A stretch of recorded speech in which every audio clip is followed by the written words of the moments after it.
Good evening, Venerables, ladies and gentlemen. Welcome to the 5th Mama Charitable Foundation Visiting Professor in Buddhist Studies lecture series. Today is the 3rd lecture of the series, and we are very happy and honored to have invited Venerable Professor K.L. Dhammajoti again to share with us his insight and wisdom. Professor Dhammajoti is currently the chairman of the Buddha-Dharma Center of Hong Kong and the chair professor of School of Philosophy of Renmin University of China.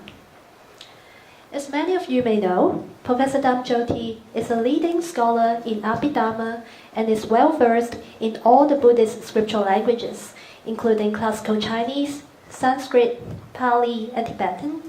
And that's why his expertise is highly sought after by academic institutions around the world. Professor has served in the Hong Kong Youth Center of Buddhist Studies as the Glorious Sun Endowed Professor in Buddhist Studies for about a decade, and continues to serve as our honorary professor after his retirement. So without further ado, please join me to give a big hand to warmly welcome Professor Dhammajoti to the stage. The theme of the lecture today is the Buddha's moral philosophy. Professor Dhammajoti, please.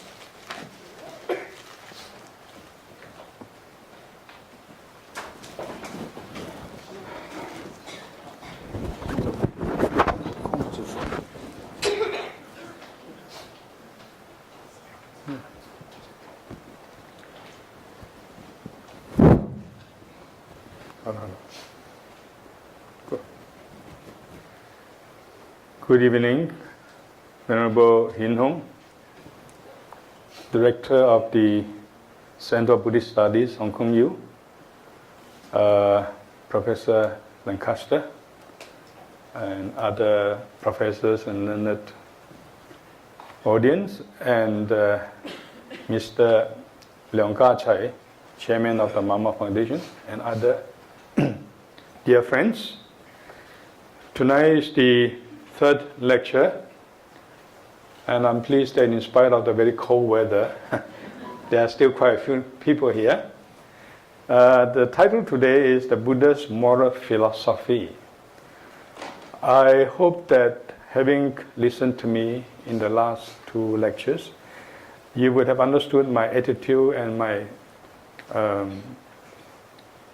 understanding of the word philosophy as applied to Buddhism. So I would kind of put the word in inverted commas.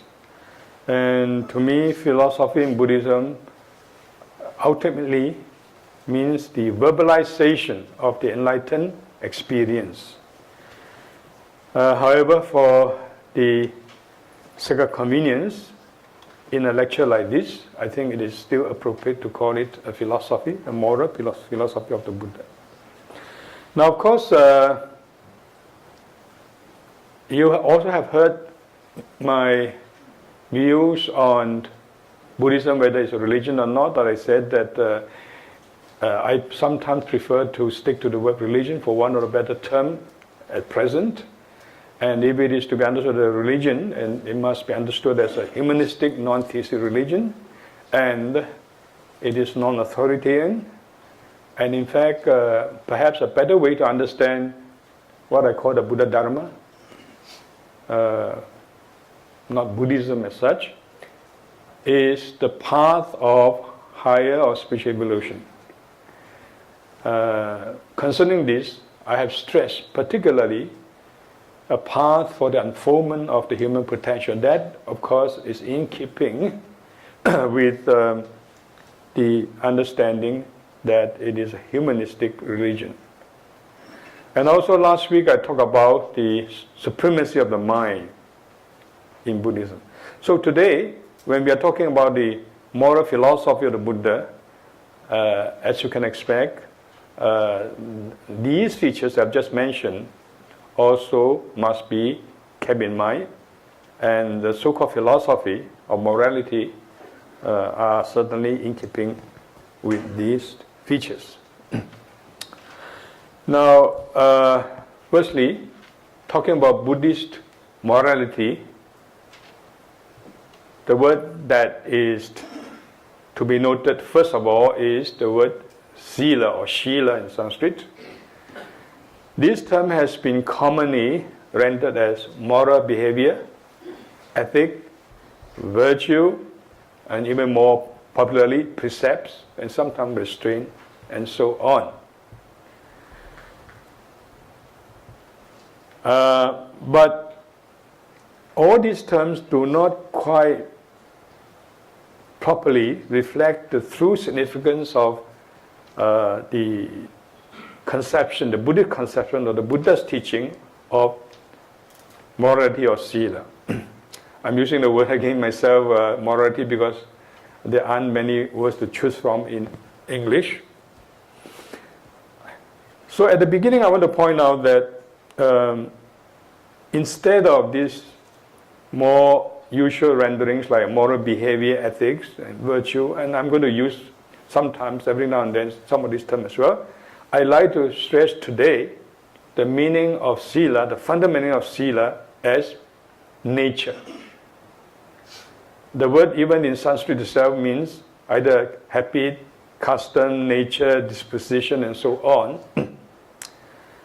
And it is in fact mostly in Buddhism that this term comes to also denote the codes of behavior laid out in the Buddhist Vinaya. For those who know Chinese, I think most of you know Chinese, you can see the corresponding Chinese terms. In fact, they are not just rendering by Xuan Zhang, but these terms have been there in Chinese from a very early stage, like xi, xing, even zhi xing. And sometimes the term is not translated but transliterated, which shows that in fact the ancient Buddhist scholars, the translators, some of them, realize the difficulty of rendering these terms in the Chinese or any other language from the original Indian language. Talking about Sila, or as I said, popularly understood as precept and moral behaviors, I think you agree with me that many people think of Buddhism as a list of rules, list of precepts of don't, must not, and so on. And in fact, we're going to see that many people admire Buddhism, become attracted to Buddhism because of these so-called codes. Even in ancient China, we know that many officials and learned people were attracted to Buddhism because of the code of behavior laid out in the Buddhist Vinaya. My discussion today will be referenced mainly to the sources in early Buddhism, but also in Mahayana. It's difficult to be completely comprehensive in a talk which is supposed to be confined to 2 hours, and every night I went over 2 hours. Today let me try not to do that. So I have to be quite selective. There are a lot of materials that throw light on the Buddhist attitude, the Buddhist teaching, the Buddha's teaching, I say, on this topic. Firstly, let me begin with the early sources. And again, I believe most people know that there's a collection on long discourses, and the beginning one is called the Brahmajala Sutta. In Chinese, it is Ban Dong King. We have this corresponding version in the Chinese Agama. We find that at the very beginning, there's a section about sila, and it's so interesting to see it standing out at the beginning. Buddha there is telling the bhikkhus, the monks, that in fact he has been mostly admired and praised because of his sila, because of his, now in this context you can say because of his moral behaviors. And in fact most of them are very minor, insignificant behaviors. So he gives a list under first section of the so-called minor Sila, and then the you can say the medium one and the so-called large Sila. It's all about behaviors. People judge Buddhism, people judge the monk, people judge Buddha even. In terms of external behaviors. In fact, these behaviors are, some of them, most of them are from the Buddha's point of view. Now, I'm not giving my opinion, I'm quoting the Buddha's own words here. Are what he calls petty, merely petty, appamattaka, and oramattaka, and silamattaka. Petty, trivial, insignificance, and in fact, very interesting, the last word I've boldfaced, pertaining to Sila only, the word that we are now discussing. People praise the Buddha on matters pertaining to Sila. What are these? And he goes on to give a long list. I'm not going to give the list to you. These include just a few examples. For instance, what we understand as nowadays the 5 precepts. That is, not taking life, not stealing, etc., etc., and also other precepts, like the 8 precepts, like the 10 precepts. Not using high seats and beds, and also other behavioral pattern. No doubt, socially speaking, positive ones, good ones, like refraining from disputations, from disparaging others and elevating oneself, and from the practice of astrology, practice of palmistry, practice of charms, and so on. The Buddhists do not do that, and people are impressed. And also about food. Now I've selected this as one of the examples because I'm going to talk about food as advised by the Buddha. So also about his good behavior of not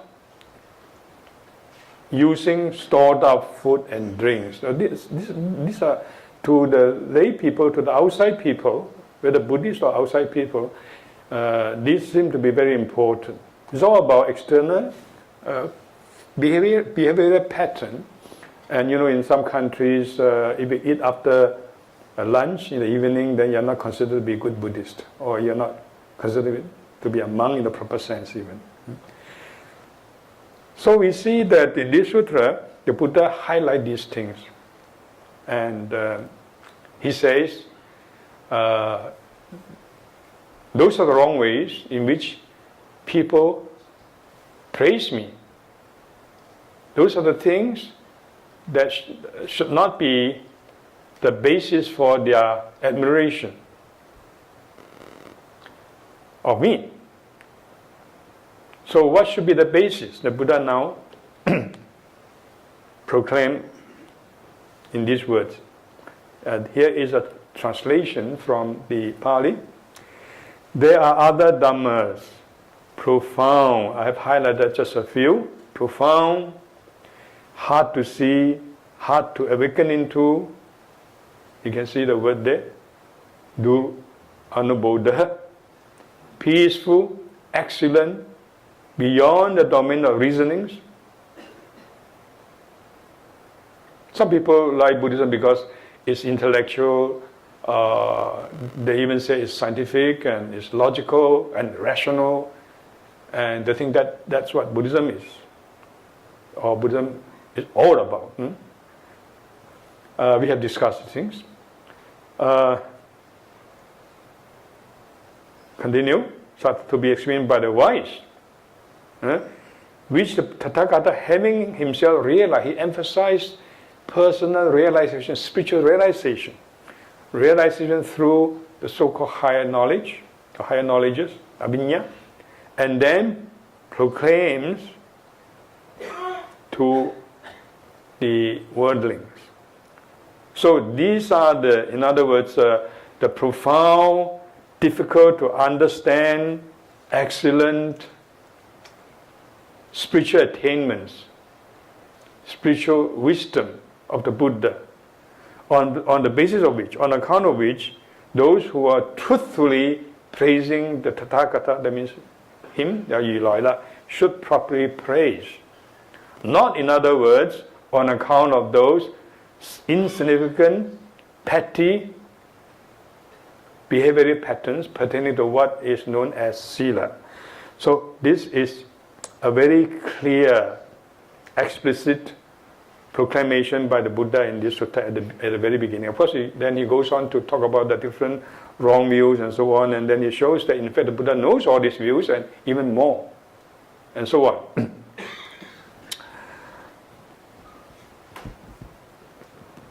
Now, about sila, and about then if it is not sila that constitute the essence of Buddhist morality, or even the essence of Buddhism, what is?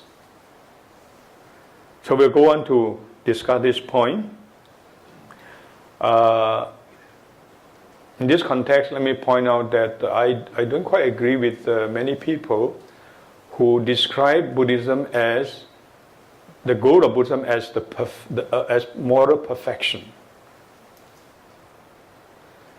When it is presented this way, again, it gives the incomplete, to say the least, if not wrong, impression that the major concern, or the only concern of the Buddha's teaching, or the Buddhist path, is on moral behaviors. Here I introduced to a very interesting conversation in one of the suttas called the Ratta Vinita Sutta in the Majjhima Nikaya.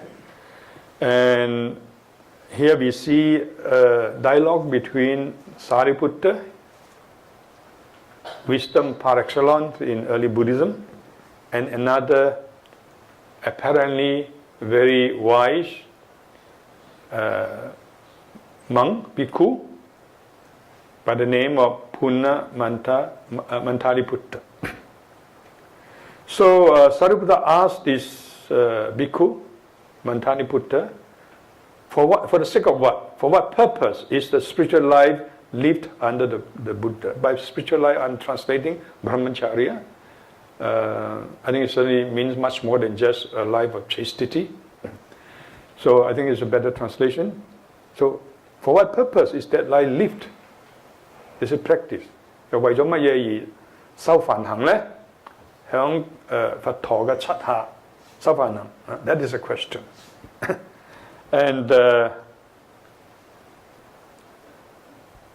Sariputta asked item by item. Firstly, is it for the sake of purification of sila? That's the earliest question. The sila visuddha atta. Is that the purpose of the spiritual life lived under the Buddha? Or is it for the purpose of the purification of the mind? That sounds profound. Couldn't it be? We're going to see the answer. Then, next question is it for the purification, for the sake of the purification of views? How about joining the Buddha's practice, the Buddha system, in order to have the correct views, to have right knowledge? Isn't that good? Isn't that the purpose? Is it for the sake of purification of doubt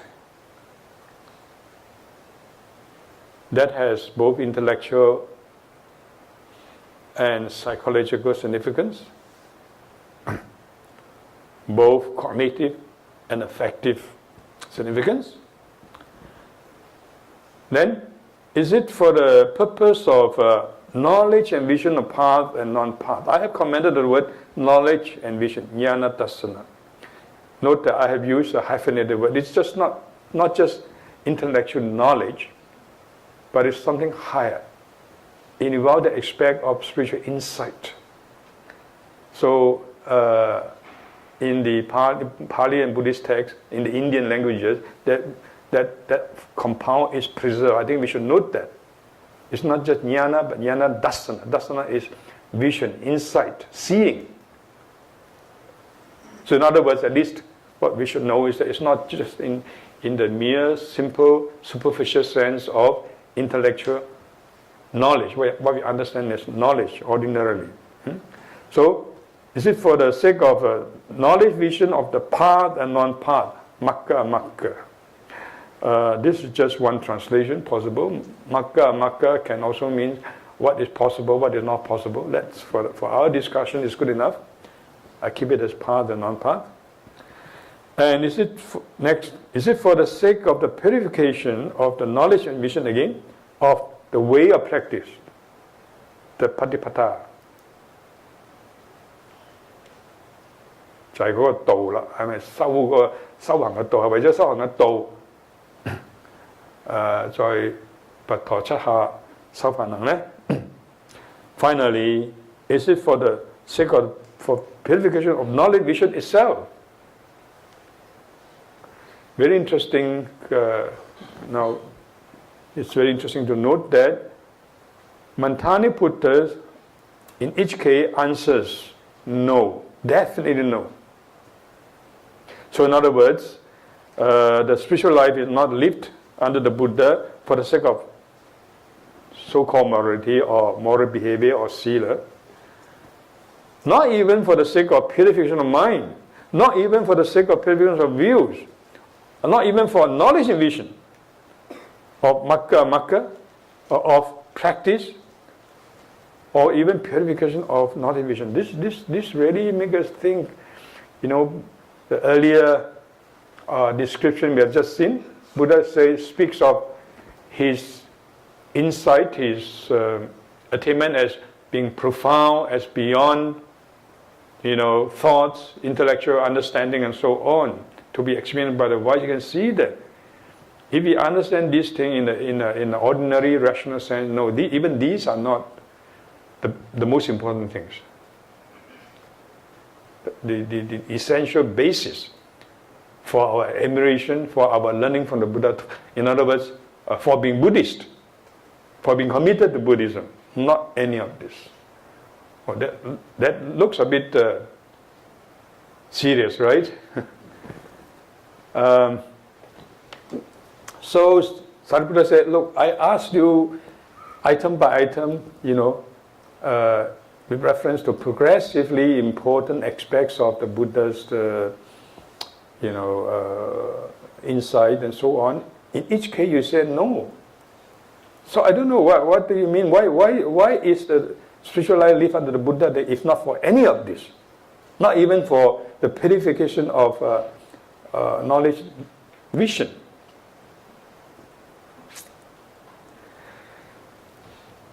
Then, of course, he says, the answer is this, the true answer, it is actually for the sake of perfect Nibbana, without clinging.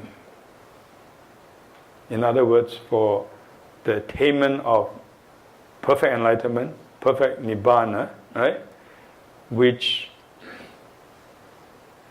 helps one to transcend the cycle of birth, and therefore helps us to transcend the human predicament, dukkha. That is the real purpose.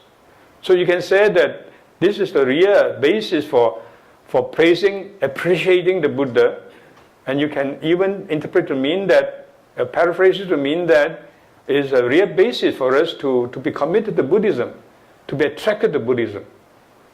That's a very interesting discourse, from a religious tradition, religious middle commas. Then this monk, Mantabutta, explained further. He says, I'm giving you a very literal translation. If, O friend, the fortunate one, that is the Buddha, that word for Buddha, the Bhagava, the Saijina, if he were to designate purification of sila as Nibbana without clinging, that's AP, for short. In fact, I said that it's not, right? This monk reminded Sariputta, because if the Buddha were to or the Buddha would designate purification like this.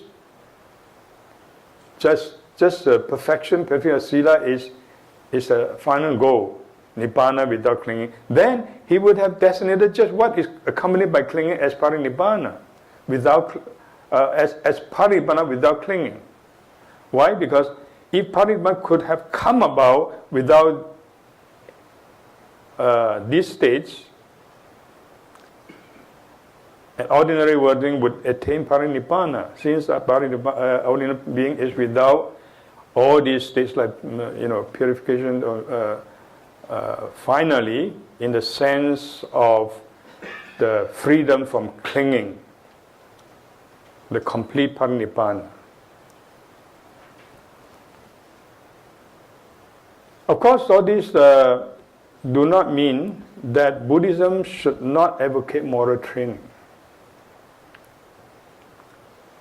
In fact, in that sutta, Manthaliputra goes on to explain that purification of sila is a beginning, and it leads to a higher state, and then to a higher state, and to a higher state, and finally to parinibbana without clinging. That is the goal. In other words, he points out also the necessary instrumentality of moral perfections. So by highlighting that the goal of Buddhism, as taught by the Buddha, as taught Buddhism, is not moral perfection, it's not just achieving moral behavior, and the essence of the Buddhist training does not consist in just being perfect, following a code of behavior. We are not, to say the least, we are not advocating that moral behavior is not important. We are not advocating that it is not important. It is important, but it is instrumental for higher spiritual attainment. And provided its instrumentality is properly made use of, it leads to, when one leads a so-called moral life, when this leads to integration of the personality, an aspect that we emphasize very much. We saw that we make the point that the so-called creative person, that is to say one on the path of higher evolution, is an integrated person. So for that, the personality, our personality in fact is generally fragmented, that needs to be integrated, and so all the psychic energy need to become together, unified, and that, as I said, is signified by the term samadhi, which doesn't just mean concentration, although sometimes it does mean that. And finally, it leads to full enlightenment, which means that it leads to the full, that's what we stress. Buddhism as a path, as a humanistic path of high evolution. That is, we talk in terms of the unfoldment of the human potential.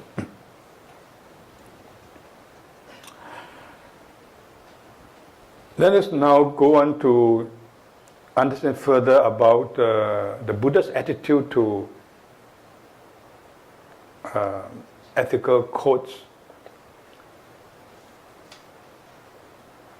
We can say that the Buddha's moral philosophy is not a matter of legalism.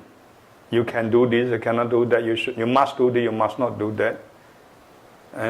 But the most important emphasis, as I understand it, is inspiration. I want to highlight that word, inspiration. I now quote another sutta. There the Buddha tells the monks in this word. He said there was really a time, he was reminiscing, there was a time when I was very happy, my mind was gladdened by the bhikkhu. Let's see why. If you're satisfied and happy with the bhikkhu, with the monks, I address the bhikkhus thus. In order to show these things, sometimes I have to translate very literally and quote them very literally, because sometimes what I say might be taken as a kind of my own paraphrasing. Of course I do paraphrase, but for important things I want to quote the exact wording. He said, I address the bhikkhus. This is about food now. I eat at one sitting. That is the eka asana, bhojanam. So the Buddha sits down only at one session and he finishes his food. Just once. So I eat at one sitting. Eating at one sitting, I am free from sickness and afflictions and experience good health, strength, there are some typos, and comfortable abiding. Asavihara. So the Buddha is sharing with his close disciples. Then, see what he does? He asks the monks to follow the example. Say, come, Ether, come, oh bhikkhus, you too eat one sitting, and you will experience good health and freedom from sickness and strength and comfortable abiding as I do now. So he's relating the experience in earlier. Notice that it was Buddha was talking about an earlier time. So obviously, when the Buddha is sharing this with the bhikkhus, at that time already the situation has changed, and they're not so happy even for Buddha now. He said at that time, right? That's why my mind was glutton. There was Ara Dingsu. Sorry, the wife should not be there. So then he goes on. I did not need to give instructions. I did not need to give instruction to those bhikkhus. You must do this, you must do that. I needed only to arouse mindfulness in them. Sati upada karaniyam ever. That's why his mind was glutton. There's no question of legalizing the behavior pattern of the monks, of demanding the monk must do this, must not do that. He just shared experience, inspired, in other words. That is why I said you can see that the training, the moral training is underlined by the aspect of inspirations. And the monks behave happily, accordingly.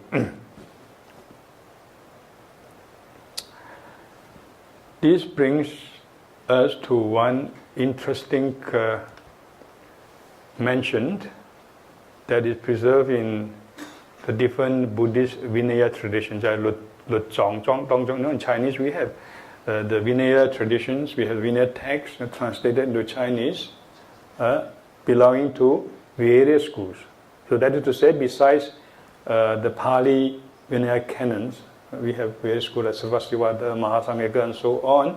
And also, there are also a lot of translation in the Tibetan canon. Now, in these different Vinaya traditions, there's very interesting mention that, in fact, at the beginning of the Buddha's dispensation, for 12 years, some texts said 20 years even, but mostly 12 years. For 12 years, there was not even a single training rule, a disciplinary code laid down by the Buddha. That's very pleasant surprise. How did it work? You know, you have monks. They are not enlightened. They are ordinary people. They are struggling. They have the so-called moral struggle and so on. And without rules, how do they live peacefully, happily, and with vigor and with joy, happily committed to the Buddhist path to follow the Buddha? Of course, it is inspiration by the Buddha.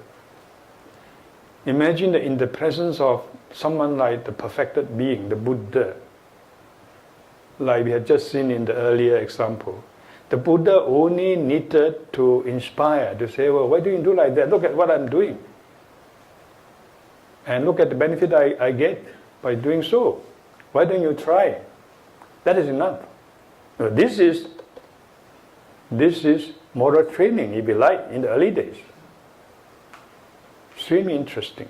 So nowadays we see again, list and list of rules. And for example, in the Theravada, for the monks, we have a list of 227 so-called Bhakti-Mukha rules, and then something like 500 odds for the nuns, and in other traditions even more, like Sarastivada. I think we should reflect on this development to try and benefit from it, to try and understand what it means to learn from the Buddha's moral training, the Buddhist moral training. So up to now, I hope it's clear that it's not a question of conforming to the rules as laid down in the books or in the institution. I have emphasized that the Buddha never went for institution. The Buddha never went for what is, technically speaking, a group consisting of statistical individuals upholding a slogan and that kind of herd consciousness. Now, that's not for the Buddha, not for Buddhism. The Buddha expects individuals in the true sense, or aspiring individuals who are committed to grow spiritually. And that's why we have emphasized the Dharma as the path of high evolution. So you can say that they are inspiration motivated.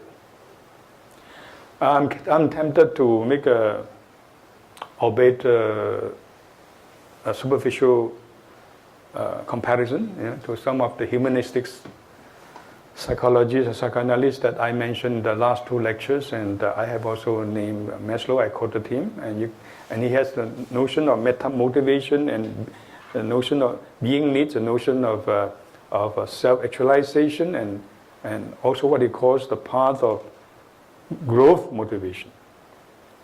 These are all very interesting notions, and to a large extent I think they are quite Buddhistic. I don't know how much Maslow was influenced by Buddhism. I'm sure he was familiar with the Buddhist teachings. When he talked about peak experience, self-actualization, it sounded like enlightenment, and the breakthrough in insight and so on, the integrated person through spiritual training. And his idea of the meta needs is extremely important.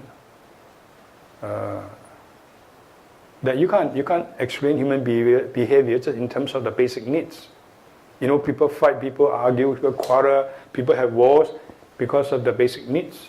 They want to have a good materialistic life, better food, better money, better space to live, other facilities, and they behave in certain ways, mostly in negative ways. Of course, there are some positive ones also, but you can't. This idea of basic needs cannot explain fully or properly the issue of human behavior. How about people who die for the sake of an ideal? Who, from our point of view, sacrifice many things in their life in order to follow a certain path, to join a certain movement. What is the motivation involved? In brief, we could say that, or at least from the Buddhist point of view, they are motivated for the good, the true, the beautiful, or in what Maslow called the so-called meta needs.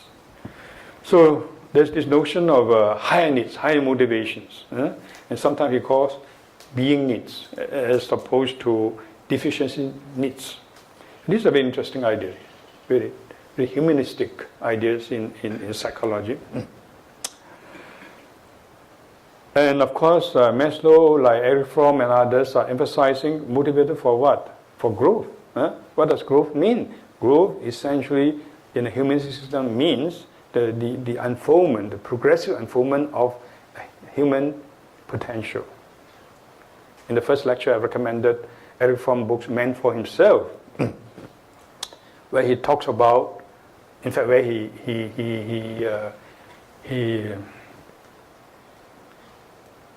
points out Buddhism, he highlighted Buddhism as exemplifying what he calls a rational humanistic religion, as opposed to an irrational religion.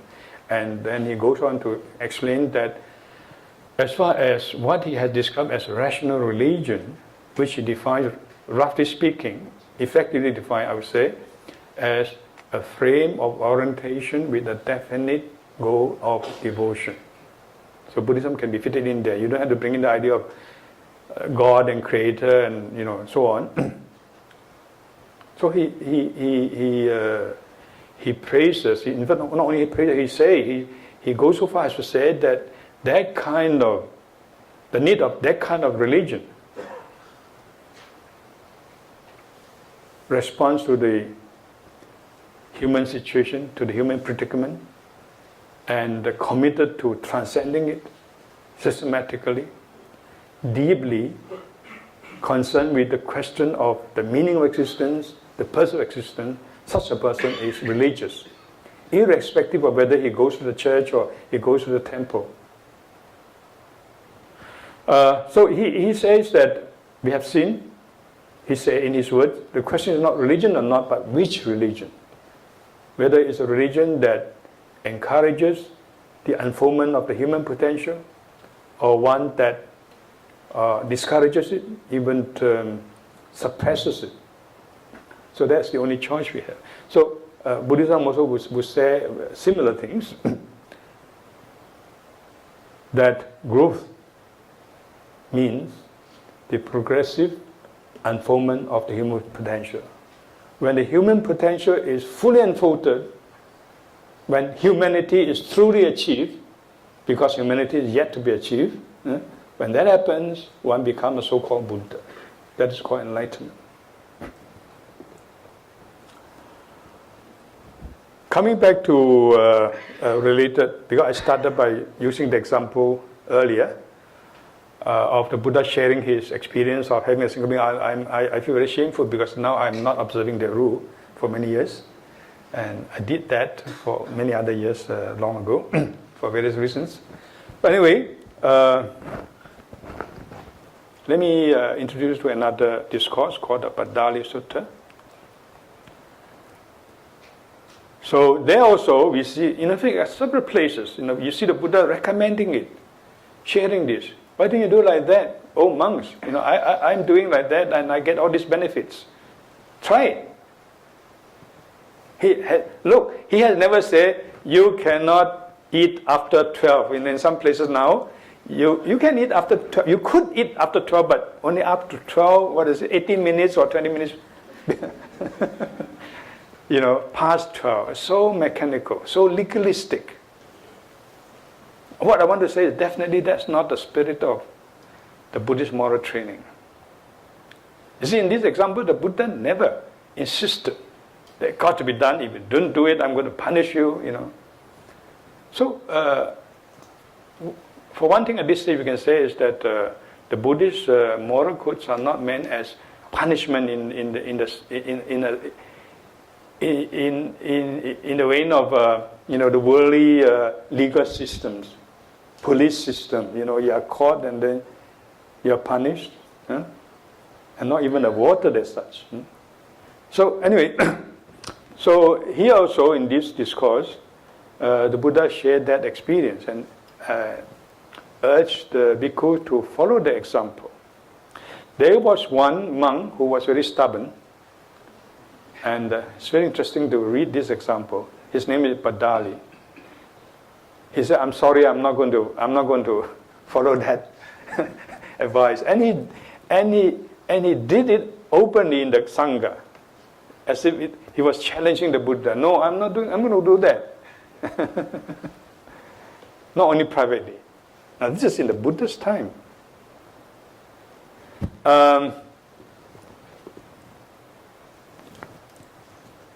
He gave his reason, of course. He said that, I don't do this because I don't want to do this, because if I do this, I feel anxiety. In today's word of Hong Kong people, I think one popular way I've learned it, I feel depressed. I have depression. Sorry, I can't do that. Actually, that reminded me when I was young. That was the time when I was in San Francisco in a certain Chinese monastery. I learned a lot there, and they really inspired me. But of course, there are things that I couldn't share also. But one thing that I couldn't share was I told the master, "I'm sorry, I just cannot sit up at night without sleeping. I feel hypocritical because I'm dozing off. It's more important for me to get up fresh in the morning and do meditation. Because there you have to start the meditation session at 4 a.m. That was a time when I followed them, and when I also, just to share with you, practiced eating one meal a day. I think Professor Lancaster knows the temple very well, and there are a great many ways, and what I said, and he knows very, very well there. Anyway, so this monk simply refused, and refused openly with a reason. So it's interesting to observe that the Buddha did not insist and said, "Look, you have to listen to me, otherwise you get out, or I'm going to punish you." The Buddha left it at that. He didn't insist nor punish him. But apparently Bhattali himself felt shameful that he was not able to follow the advice by such an inspiring and perfected being as the Buddha. He must have been feeling guilty in inverted commas, although I said that there's no conception of guilt in the Judeo-Christian sense in Buddhism. So he couldn't bring himself to present to see the Buddha for 3 months. And that was during the time of the retreat. He dare not go near the Buddha. Finally, at the end of the rains retreat, he felt he had to, right?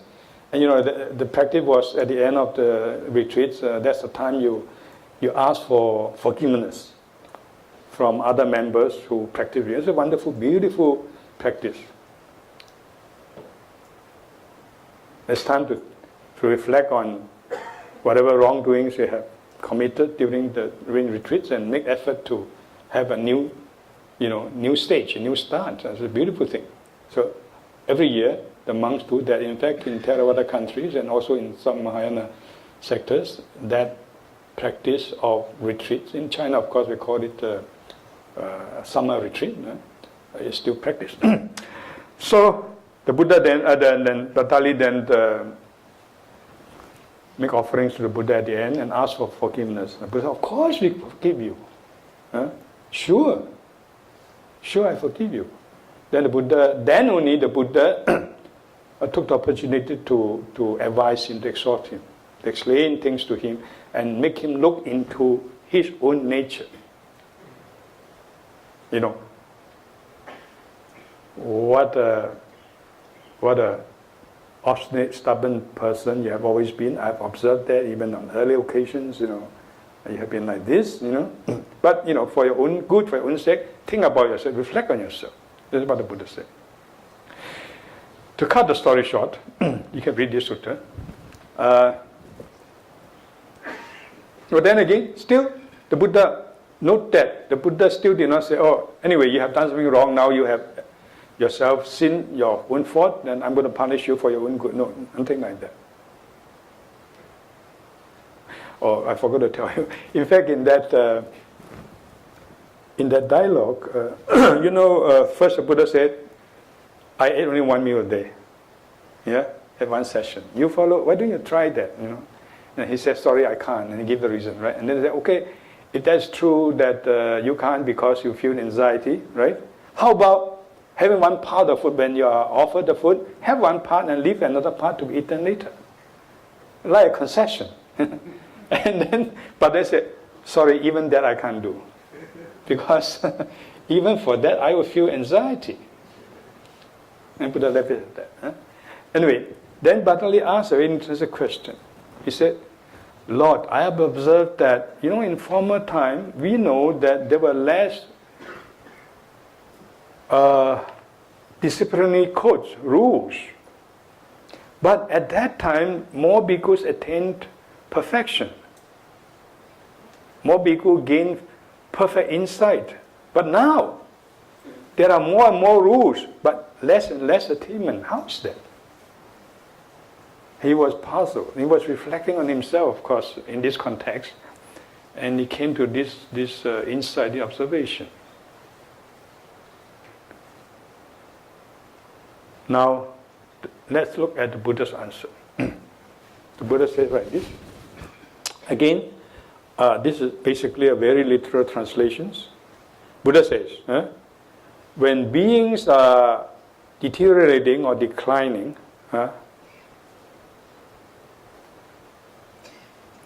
hayamana, and Saddharma, the true doctrine, is disappearing, the training factors, the disciplinary rules definitely become more. And less monks become established in perfect knowledge. And at this day, this point is highlighted, and some people suggest that we have come to a stage of decline in the Buddha's teaching.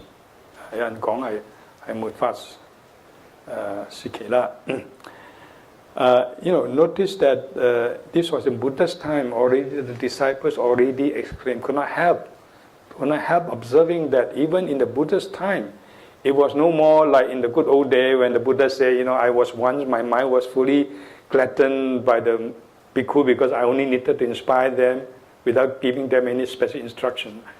Not like that. Not like at the beginning. Subsequently, there was a Sangha, and then more and more rules came into being. So Buddha continues. First, the Buddha affirmed Bhattali's observation, and then he continues. The teacher does not make known a training factor to the disciples so long as some outflow causing phenomena do not manifest here in the Sangha. Of course, these are just one translation. By outflow, just for our purpose, it means defilements. There are bases, there are matters that conduce to defilements, right?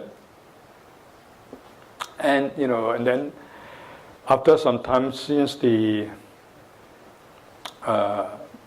starting point of the Buddha's dispensation, things happen, negative things happen. So each time when something happened, it was brought to the notice of the Buddha, and the Buddha thought, well, why don't you from now on observe this training factor? Then the word, very importantly, I changed my rendering at this point. I use training factor. The word is sikha padang, the hok shui la, xue chu. Sikha padang. It's a training. Sikha is a training. It's not a commandment. I'm going to say more on this. So the Buddha does not promulgate any rule so long as no negative phenomena, defining phenomena, happen, manifest in the Sangha. But when those negative developments manifest, the teacher makes known the training factors. Why? For the sake of counteracting those outflow causing phenomena. So you can see this paragraph sums up the attitude of moral training in Buddhism. Firstly, there are some training rules, but they are really training factors for training. And these are recommendations to guide the monks, and these are laid out only when there are actual happenings, negative happenings. That's why you can understand that at the very beginning, it is said that for 12 years there were no single rule when no negative things happened. At that time, the Sangha was small and so on, you see. And the disciples were directly under the inspiration of the Buddha. But as the Sangha developed, becoming bigger and bigger, becoming more and more institutionalized, unfortunately, and today much more so, there are problems, there are negative phenomena, and there is the pragmatic need for legislation, for these training factors. Still, they are called training factors. They're not commandments. So when this negative development manifests, the teacher makes known the training factors. And that secondly, they are made in order to counteract, to ward off those defilement-causing phenomena. That is the purpose. Not for the purpose of punishing, in fact, not even for the purpose of keeping only the very best in the Sangha, and people who have defilement have to be kicked out. It's not like this. Because we must have compassion on them, because we all make mistakes. We are all imperfect, but just in different ways, in different degrees, and our imperfection manifesting in different forms.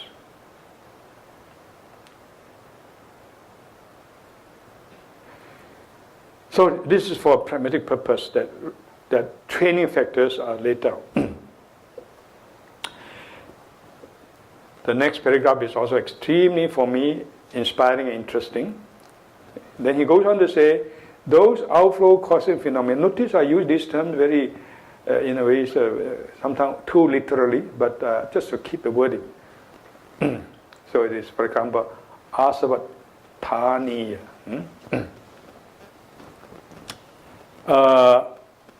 Those outflow causing phenomena, those negative phenomena, those bad things, if you like. I translate the word Dhamma here as phenomena. You can use the word thing also, it equally fits in well. Do not manifest so long as the Sangha has not become big. I think we need to read it twice. So long as the Sangha has not become big. Mahatang patto, has not reached bigness. I have seen, I check other people's translation and see how they have understood all this, and one usually recommended translation says, so long as the Sangha has not attained greatness. No, I don't like that because it sounds like contradiction in term, you see. No, that is not greatness. When there's deterioration in the Sangha, even though it may have grown in size. So here, Mahata does mean, like Mahasangha, Mahasanghena something. It means a big assembly of bhikkhu. So it means big. So long as the Sangha has not become big, you don't have these troubles, these negativities. So long as the Sangha has not reached the height of gains, labha, akka, labhakka.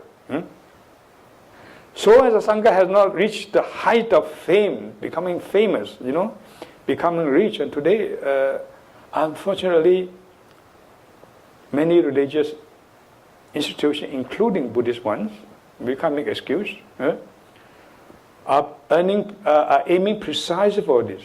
Bigness in terms of size, bigness in terms of membership, bigness in terms of premises,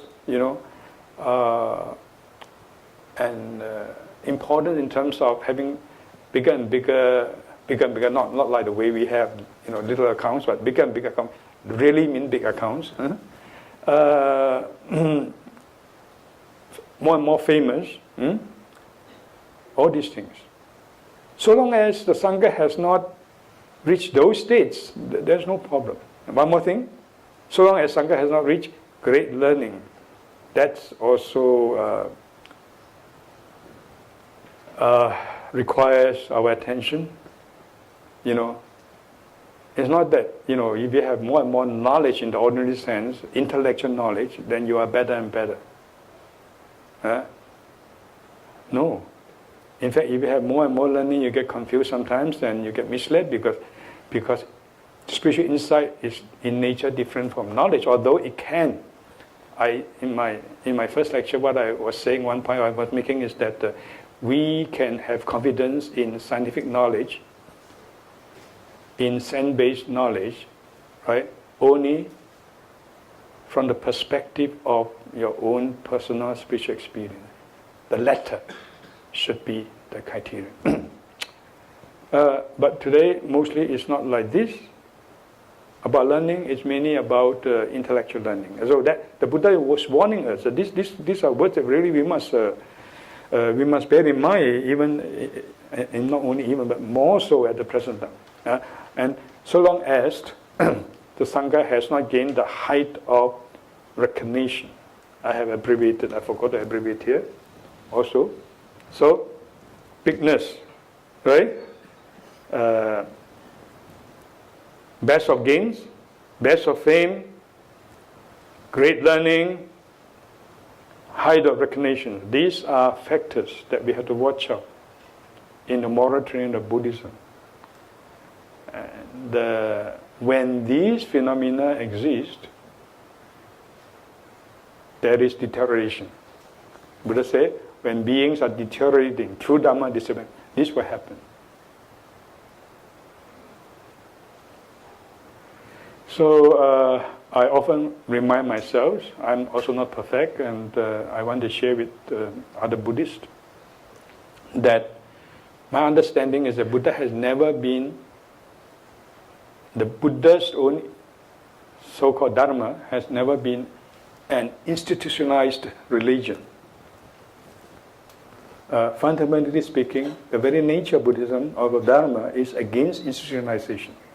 We don't want to go for efficiency in the worldly sense, with that as the main priority. You do need certain organization, you do need, yes, efficiency, but those should not be the primary values.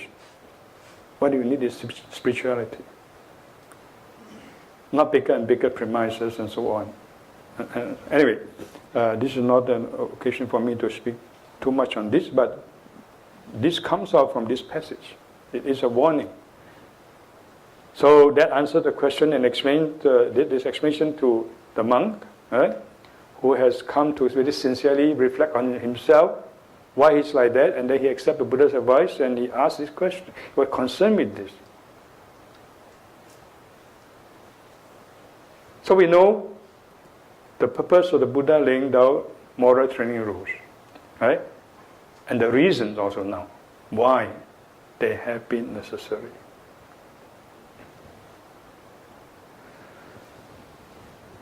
More on Sila.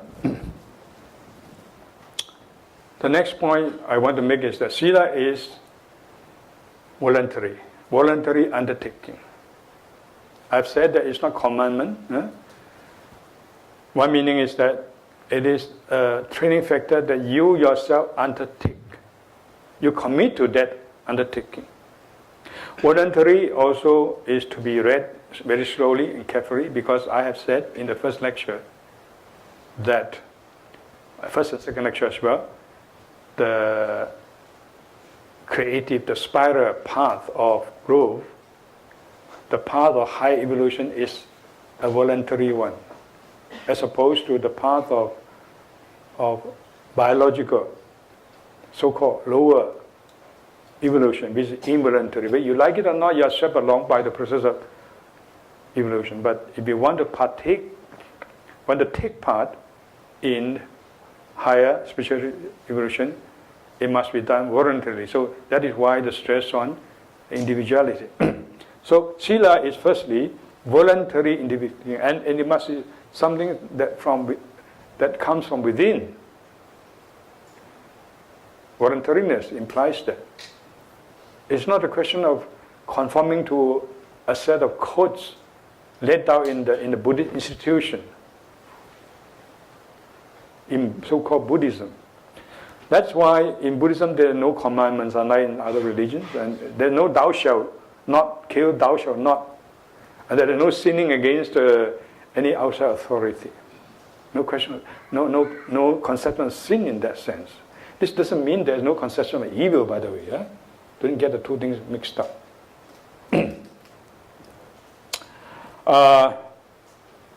As to Sila in the meaning of precept, the precept that we take as training factor, you see, we will take just one example.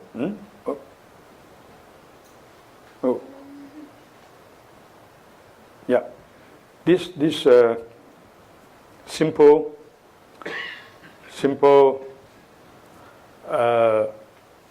training factor that is recited, particularly in the Pali tradition, on every occasion, any religious occasion. Let me look at this. Let's look at this. Pana atipata veramani sikha patang samadhiyami. Samadhiyami means I undertake. I voluntarily undertake. Undertake what? Undertake a sikha patang, a training factor. It's a training.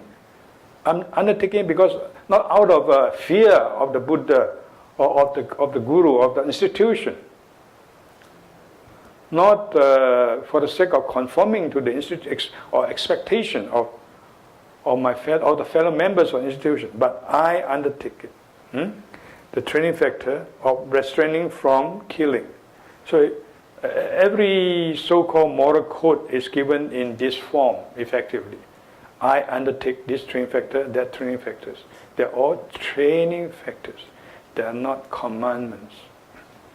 That represents the spirit of the Buddha's moral training, or the Buddhist moral training.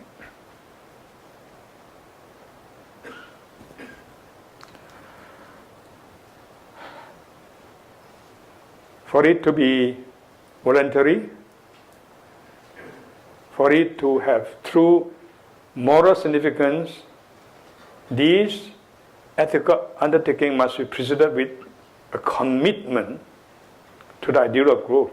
You want to grow, and so you want to train yourself in a certain specific way. For example, in Buddhism, it is emphasized that one must take refuges.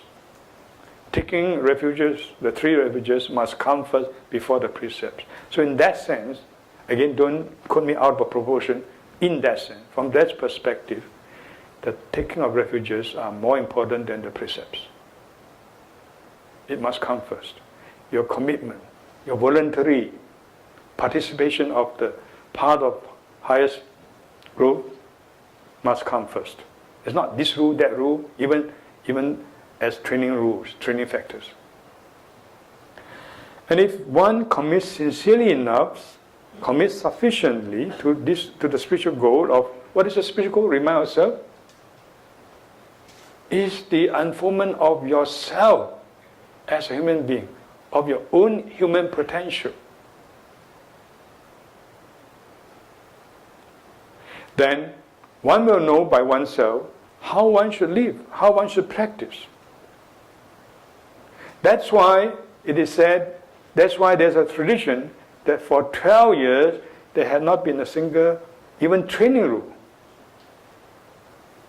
Because the disciples around the world were fully inspired, fully therefore committed accordingly, and therefore live accordingly as their inspiration, willingly, happily.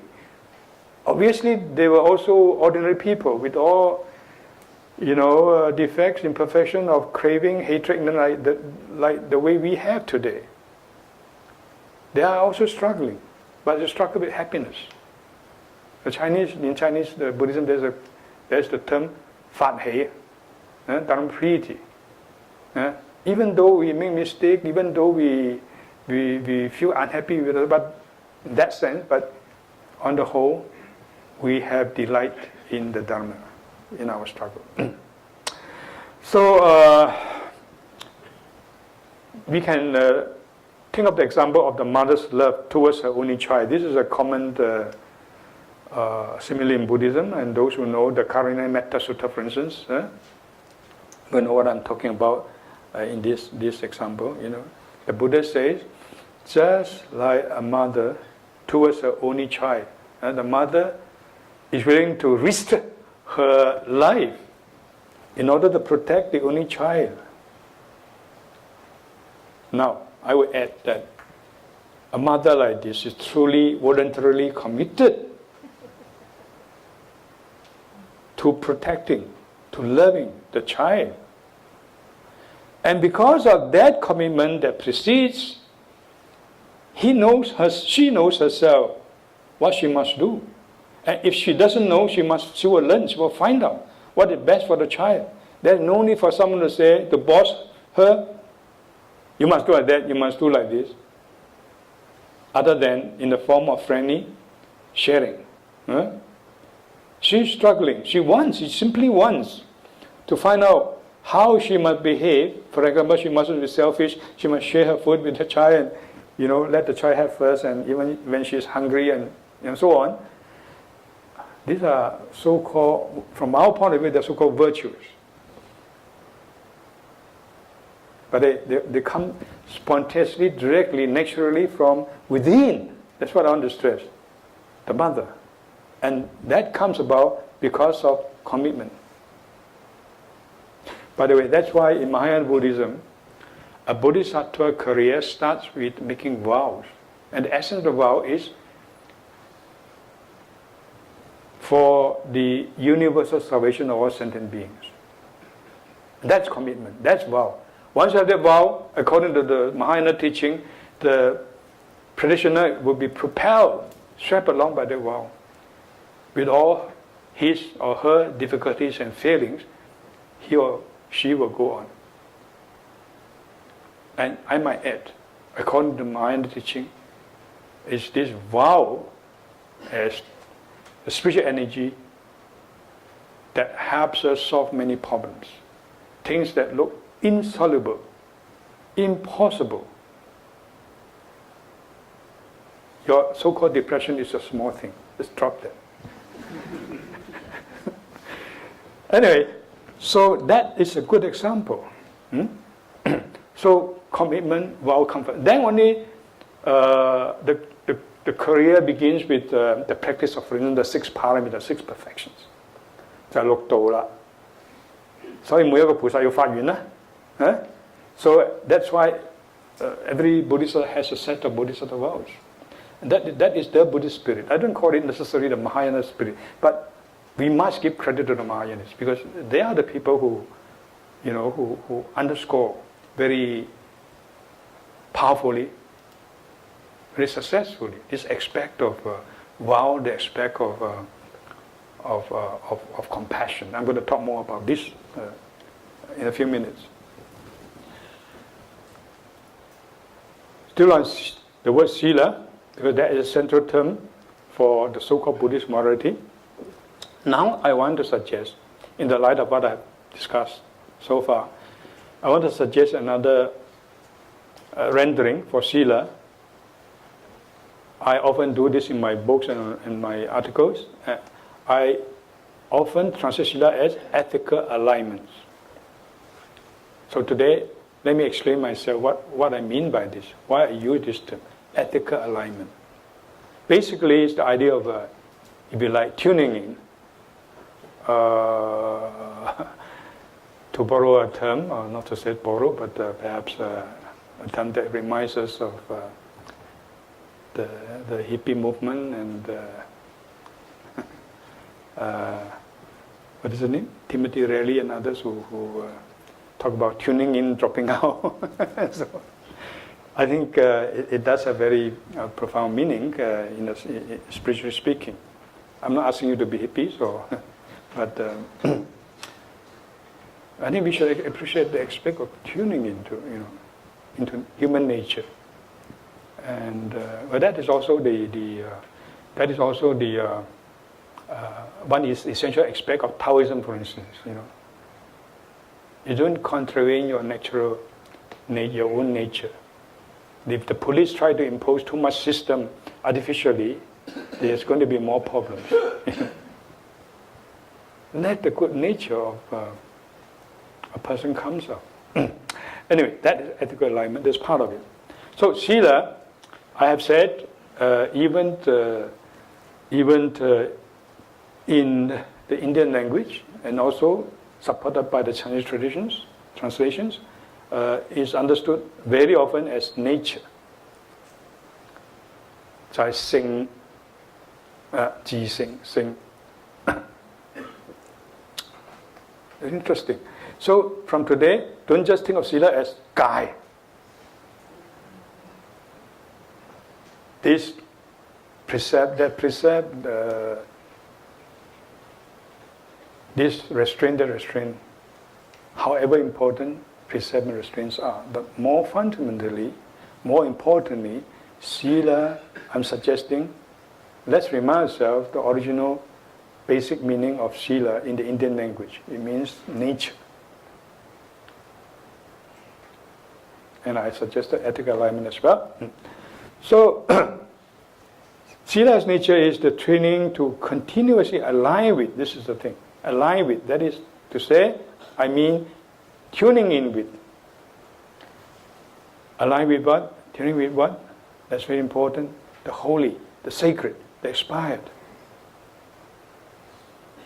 If we bring out the innate human ability, to want to admire, to want to align with the holy, with the perfected, to be inspired that way, then we are getting the effect of Buddhist training.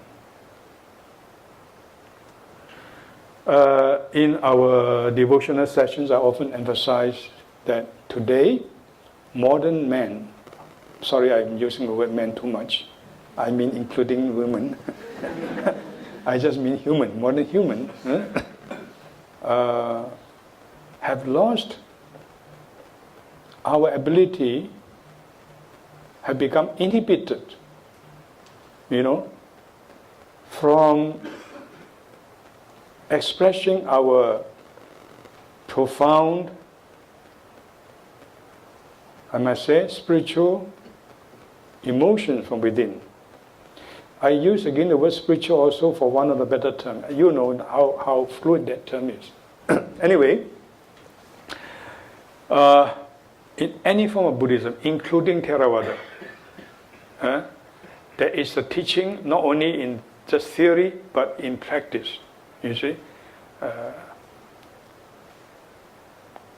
to train the aspirant to work with their emotions, to bring out the emotion from the very depth, and this includes the ability to admire, to respect, to salute. For those who are familiar with the Mahayana Buddhism here, Samantabhadra's 10 vows. Lạy敬諸佛啦，供養如來啦，廣修供養啦 and so on. Same thing you find in Shantideva's Anuttara Puja. All this. When you see someone that deserves your respect, you feel something higher in that person, even though he may or may not be perfect, but there are certain things that inspire you. You should be able to recognize that, accept that, respond to it. If you want to praise the Buddha, why do you inhibit yourself? You want to bow to the Buddha, why do you inhibit yourself? You're not expressing the whole being. It's all in your brain only. It's very unfortunate. According to Buddhism, we have the mouth, we have the body. Body, speech, mind.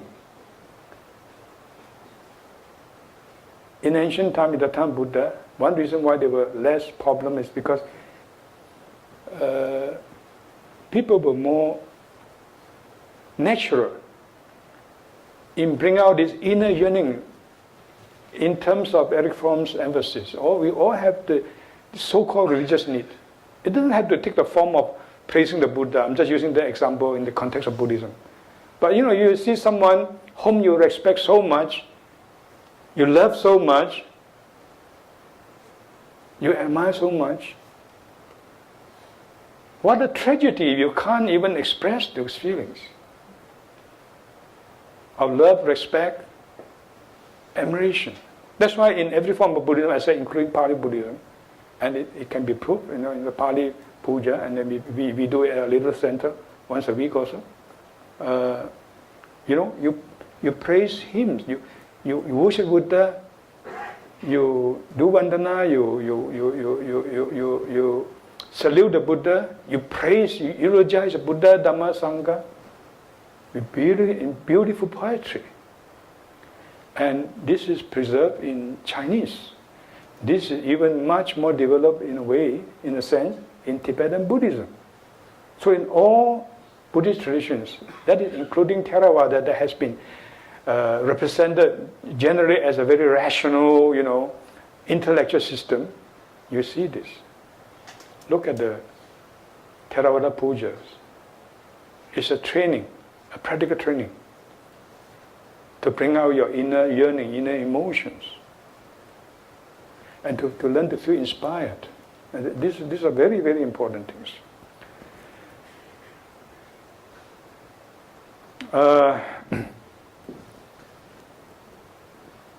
So, in the presence of the holy, the sacred, you feel it and you want to align with it. Let me be one day like this. Today I'm not a Buddha. I'm a miserable, unenlightened, troubled being. But let me commit myself to reach that state one day in my samsaric faring. That's why, for example, I talk about Shantideva. You read his Bodhicharya Avatara. I was just recently contemplating whether I should start that text reading in the Sanskrit for my students. You see, I have no chance to do this thing because I'm preoccupied with things like Dharma and other things, formal things. But I think these aspects should be brought out more. Look at his book. I recommend it, called Bodhicharya Avatara.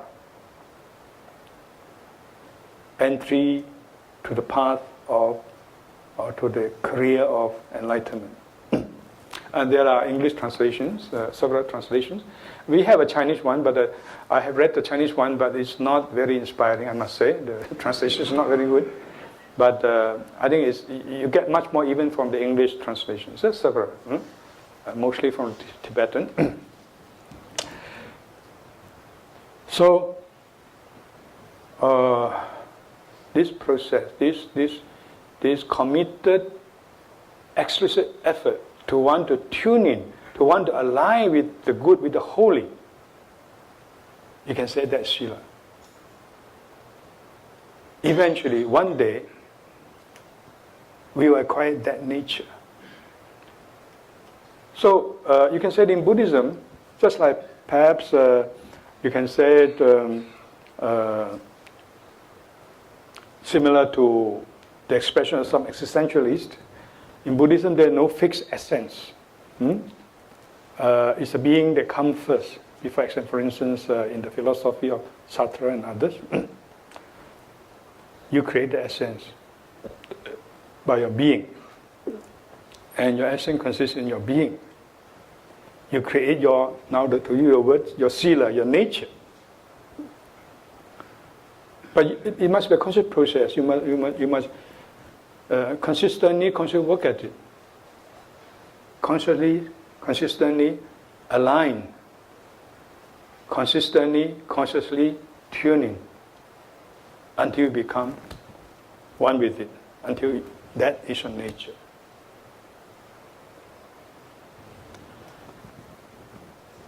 So we have to begin with, we have to learn to be inspired. The inspiration, I can't emphasize more in Buddhist conception of morality. It's not obedience. It's not fear.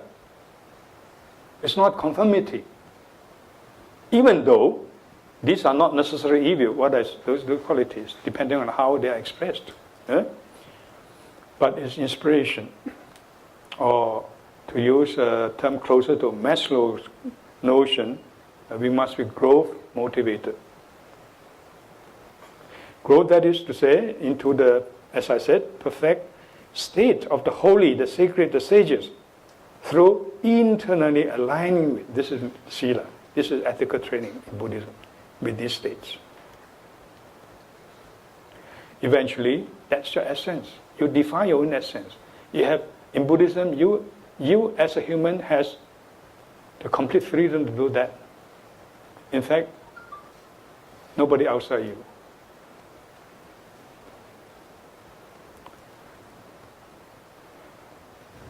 So in this process, one feels that the good, you just feel something good, you cannot help bowing down. You can't help bowing down, you can't help putting your hands together. Now I see even some Buddhists, they call themselves Buddhist, and they shy away from putting their hands together. I mean, I can understand if you are Westerner, your customs are different, But someone from a Buddhist tradition, from a Chinese tradition, and they claim to be Buddhist, they have studied so much Buddhism, never ever, not that we expect, never ever put their hands together. That's still bowing down. There's something very strange. Why is it? Is it a question of modernization, westernization, or what is it? But I think basically it's not. Basically it's your own inhibition from within, from expressing yourself as a full human being. You are more in touch with your humanity, with your human nature. If you can get yourself inspired that way, you feel inspired in action, and so much so that you are motivated to move your body, to bow down, to worship, to sing praise. Like Shantideva, when he wrote the poetry, he wrote in the first person. Let me be like this, let me do like this, let me offer myself like this. So it's become very touching. And one thing I might add is, Shantideva is a good example of a scholar come practitioner. Usually people think if you're a scholar, then you don't have emotions. You're intellectual. You're preoccupied with just study. But human beings, truly spiritually committed human beings, develop the emotions. Shantideva is a good example. You asked him to espouse on emptiness. He does have a chapter, for instance, on emptiness, a profound chapter. In that book called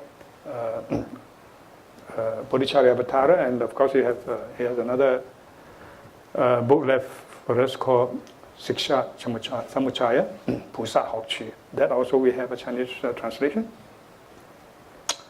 In that book you can see that he is well versed in his Buddhist philosophy, Buddhist teaching. He quotes from all various sources. But such a scholar is not a mere scholar.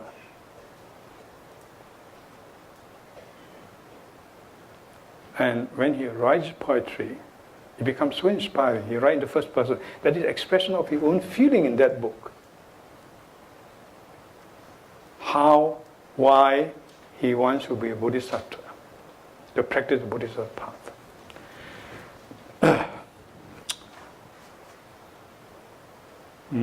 Okay, so in this process of growth through inspiration, of aligning in that sense, one feels the good, the true is also the beautiful.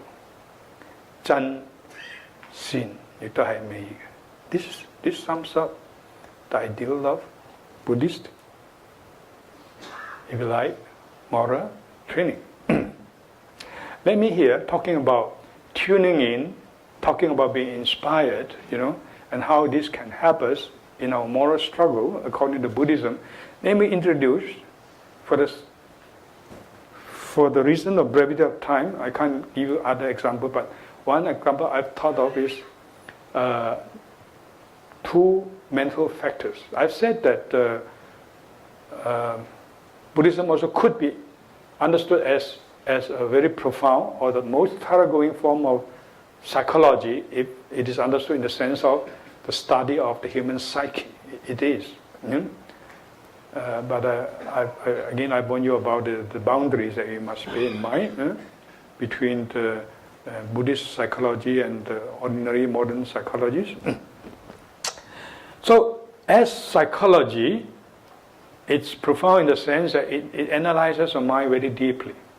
So you can say that for instance, Abhidharma or even early Buddhism contains analytical psychology, contains depth psychology, contains humanistic psychology. There are a lot of things to be dug out that can benefit us. It analyzes, it tries to understand the working of the mind. What are the psychic factors? The word is Dhamma, or Chitta Chaitas.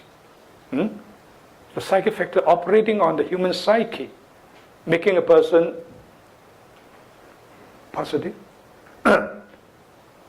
psychologically or negative psychologically.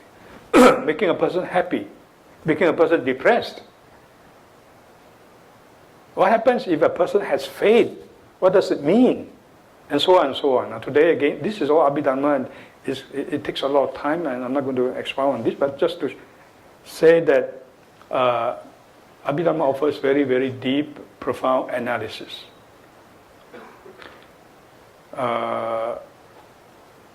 Very briefly,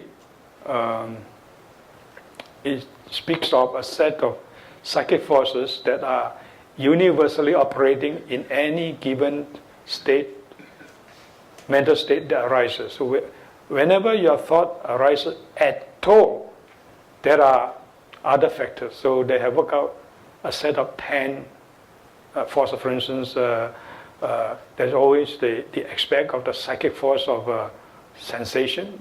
Otherwise, we don't have the fact of sensing. The fact of ideation. Otherwise, we don't ideate on things. We don't get into trouble. We don't discriminate. We don't conceptualize. The aspect of the will, the volition, the cetana, and so on and so on.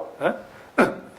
So, therefore, always there are at least these 10 factors, but a lot more. It's more complicated than that. Then there are also a set of many factors. For instance, in Sarvastivada is said to be 10, operating when your mind is skillful, when the mind is wholesome. So, if you have faith, it's not just a matter of so simply having faith arising. Your faith can arise because it arises in conjunction with other factors that encourage it, that support it, such as spiritual vigor, such as mindfulness, such as concentration. I'm using the word samadhi, concentration now, and so on and so on. Then when you have depression, what it means, of course, it will analyze for you. When you have unhappiness, what does it mean? When you have anger, what does it mean? What are operating there? In conjunction. Not just a single psychic state. In conjunction with other psychic states, other psychic forces. So they also have a set of the so-called 10 universals for the wholesome mental state arising, and so on. Huh? So to cut the story short, of the different conjoining factors, conjoining operation of psychic forces, there are two that are very important. Others also important, but these two especially that can be useful as example in this context. One is called Hri, the other one is called Apatrapya. 就係中文叫做慚愧，慚愧係好重要嘅。Now this is recognized in Buddhism from early time. In Pali you have the Hiriyottapa. In the Anguttara Sutta, effectively it says that we are human beings and not animal because we have these two forces. Right? Then when you come to Abhidharma, this teaching is remembered and accounted for. And in their system, for example, I'm talking about the Sarvastivada system, as I said, in a set of conjoined psychic factors, psychic forces operating, when one has a good state, one is this word, Hri, the other is quiet, is Apatrapya. It's very difficult to translate this properly also, because both words actually mean something like shamefulness, shame. But there are important shades of meaning, and here, for the first, you can say is moral modesty. We'll look at what it means further. And the other one, quiet, Apatrapya, is, you might say, also sinfulness or moral fear. And what fear there means, and so on. So anyway, we find these two factors highlighted in the set of conjoining forces operating on any given positive state. You can't do with this, right? More explicitly, in the case of the set of conjoining psychic forces operating on a negative state now, not positive state. So if you have hatred, you have anger, you have jealousy, all these are so-called negative states, right? Akusala, pasin. Yeah? What's happening there? Well, there's underlying some common set of conjunctive psychic forces. And so interesting, for the Sarvastivada, the two that are universal, that is to say, that is never absent in any negative state, the two are precisely this, just these two. Ri, abatrapa, 就係慚愧就係所有嘅不善法嘅所謂大地法啦。So it's very interesting, very important. And then, of course, the meaning is further articulated. Why it's so important? I have given you from one of my books that is a kind of introduction to Abhidhamma that I translated from the Chinese and the Tibetan, and I'm not going to give you too much details to take your time, but just to highlight a few things to you. I can't control it. Yes, okay. Now, since you know Chinese better, you can see Cham, the first, what I translate as moral modesty. Look at the English if you cannot follow the Chinese. I translate from that. Let's read the English first. Is that which conforms to truth. Conforming is tuning in. You tune into the true. You tune into the proper. The wholesome. So it's a force that helps you to tune into the positivity. How do I...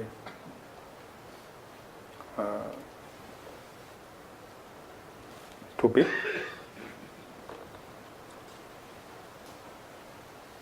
It is preceded, it is produced on account of the dominant force of oneself and the Dharma. This is a very important thing. This is what you are reading in Chinese here.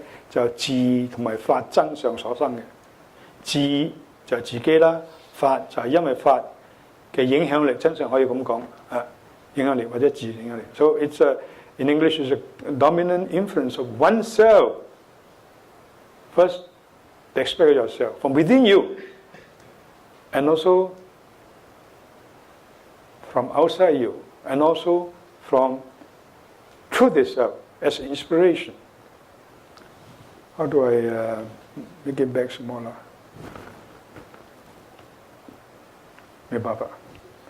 Anyway, now I think you can see basically. By virtue of this, one abides respecting virtues and the virtuous. There's the psychic force operating on us. This is their language, if you like, the way they explain it, right? Which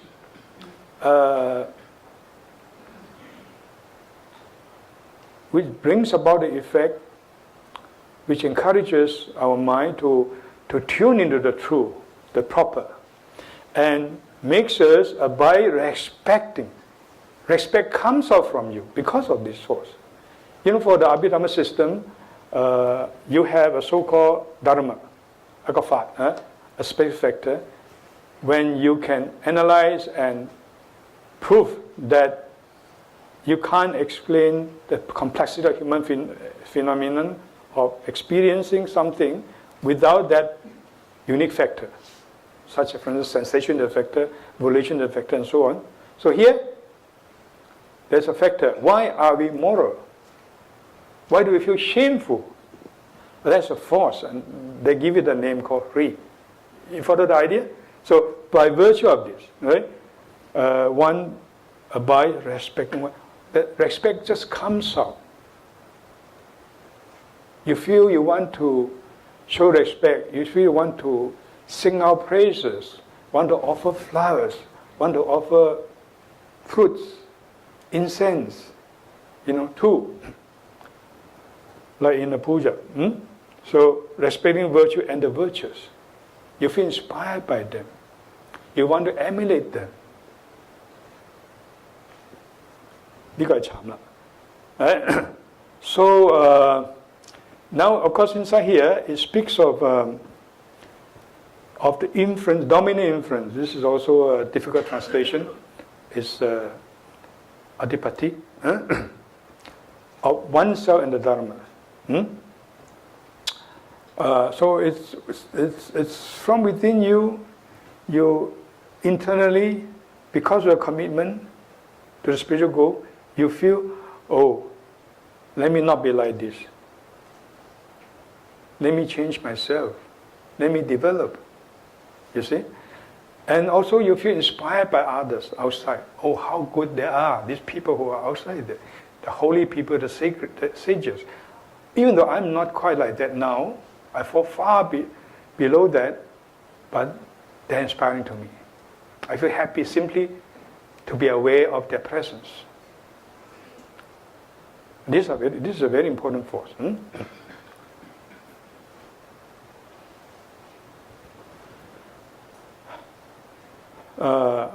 Look at the Chinese if you want to have more. Then the next one is this word, what we translate as moral fear. Is also, you can translate as shame or sinfulness. This shame is not something that puts shame on you from outside.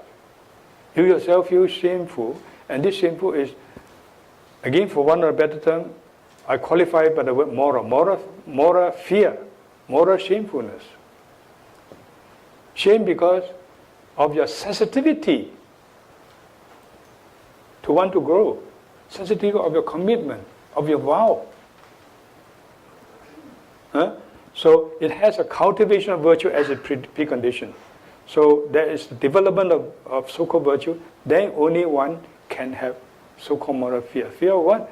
Well, fear of the consequences, not because you're going to be punished, or fear of transgression against the Almighty, or not anything like that, but fear of the current consequence of your own evil.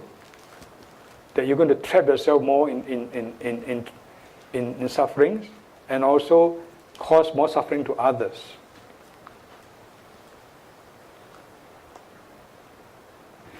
So this too shows you, if you say that any, according to the Abhidharma, any manifestation of negative state, negativity, any defilement, 所有嘅煩惱，不善嘅嘢，底下都係有呢兩個。At the underneath, underlying any negative state, any depravity, there is always this lack of hri, lack of apatrapya, 就係無慚無愧。The opposite of that, what I just said. Conversely, anything that is positive psychologically is on account of the influence of these psychic forces of hri and apatrapya, of course, with other factors in conjunction.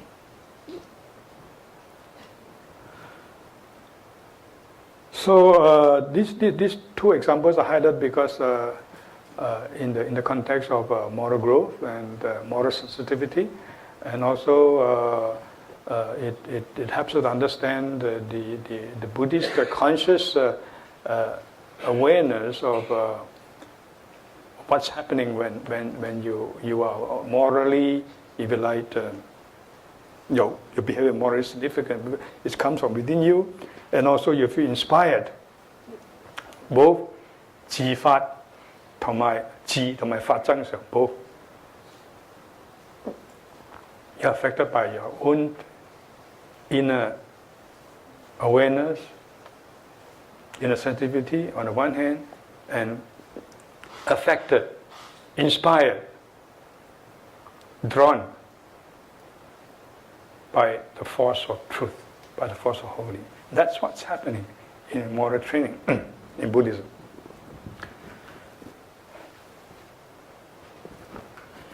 Yeah, now I think I have a chance to finish this time. One final important point I want to say in this lecture is that, in fact, it is compassion that is the foundation of the Buddha's moral philosophy. Now, again, I must repeat what I said just now, that as far as this point is concerned, we must give credit to the Mahayana. I'm not a Mahayanist. Eh? Certainly I'm not Hinayanist. My approach is non-sectarian, but I think we should be open and sincerely see the profundity of different traditions. And if we want to learn about the Buddha teaching, we have to see them in all different traditions expressed in different forms. Now, as far as the positive emotion to be developed, particularly as far as love and compassion is concerned, I think the Mahayanists one must be given credit for very effectively highlighting them. Very quickly, even in Theravada, of course, this doesn't mean that these emphases are not there. Very important emphasis. Just that, as a tradition today, somehow for various reasons, and you work out what the reasons are, this aspect dealing with religious emotions, aspect dealing with compassion are not so much highlighted. I think one reason is because they want to bring out the importance of panya, of understanding, of wisdom, and so on. So when you do that, of course, you can give some people the impression that there are little feelings, little emotions left in the system, but that's not true. And just to give you a quick example, for instance, in the Theravada, there is this practice of what is called metta bhavana. You see? Radiation of loving kindness. That's extremely important because if you look at the discourse of the Pali, many places, the Buddha advises, instructs the disciples to cultivate it, to develop that, to permeate different quarters of the universe with your loving kindness, starting with yourself and so on. So in this, for instance, very briefly, you start with yourself. That's a very important psychological principle. You must learn to love yourself as humanity, because humanity is within you, because you are the most concrete exemplification of humanity. To understand the predicament of human, the need of human, the need of others, to be able to so-called love your neighbors, love thy neighbor as you love thyself, first you must love thyself. And Buddhism has a concrete method for each teaching, including this one. So you begin with yourself, you already love yourself, because you know yourself what you need. You know what your problems are, you know where your depressions are, and so on.